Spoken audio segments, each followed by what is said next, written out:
C'est ça, être architecte, toujours trouver le meilleur compromis et aboutir au meilleur sous-marin. On apprend très vite qu'on ne connaît pas grand-chose et qu'on a beaucoup à apprendre des autres. Architecte naval, c'est un métier qui consiste à coordonner techniquement l'ensemble des études de conception d'un sous-marin. Il y a une grosse part de technique. L'architecte naval est autorité de conception. Il y a également une grosse dimension humaine dans le métier d'architecte naval, puisqu'on va échanger constamment avec les concepteurs des installations et les spécialistes. Et c'est réellement eux qui ont la réponse à beaucoup de nos questions. C'est un métier où on rencontre ces deux composantes de manière très forte, à la fois la composante technique, puisqu'on doit maîtriser tous les domaines techniques qui vont se présenter à nous pour aboutir à la meilleure conception.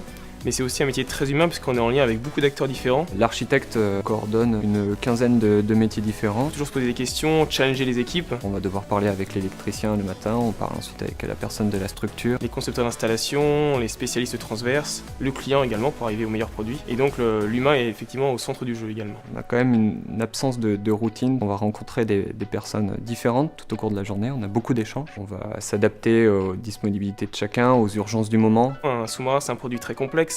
Il y a un vrai challenge dans l'intégration de ce produit-là. Donc il faut aussi trouver toujours l'optimal dans la conception. C'est être rigoureux. C'est également faire preuve d'humilité.